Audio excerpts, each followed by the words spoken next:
mind over matter, but is it conscious?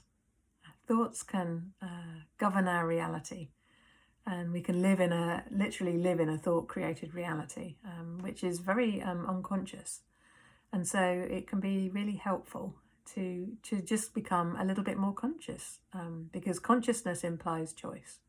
Until we're consciously aware of something, we actually don't have any choice. It's like we're operating on an automated program, and everything we say, everything we do, comes from past conclusions and beliefs. So really then the past lives through and comes into this moment rather than being surrendered, so that we can actually be free to be ourselves right now. And consciousness is who and what we are. And so really it's just becoming more aware of the thoughts, because actually there are always thoughts that arise within our conscious awareness, but they needn't run the show. We don't need to be subject to whatever the thoughts are saying, whatever the activity in the mind is saying, whatever the content of that is, whatever the story is that's playing on repeat often. You may notice that with your thinking, that actually it's quite repetitive, and often it can be quite negative. And do we want that reality? Do we want that to impact on us, or do we actually want to be free of that, come away from the mind and back into pure awareness, which we can do by being more aware of the mind, by recognizing the thoughts. A watched thought is not a problem. It's the thoughts that we don't see, that we fully identify with and believe are us, that actually then have the impact on our experience and govern everything we say and do, everything we see and hear. It's very freeing to recognize that a thought is just a thought. It's just an idea. It's not an absolute truth. And so, if we identify with a thought, it will feel real. We'll have the associated emotion.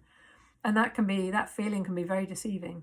So by paying attention, you can actually start to see beyond the deceptiveness of thoughts and feelings, and come back to the pure, clear experience of presence right now in this moment. And every time you become more aware and see a thought as just a thought, there's freedom in that. And you can actually be yourself, uphold the values that you truly believe in, and act the way you want to act, be the way you want to be, without the mind and the past conclusions impacting on your experience.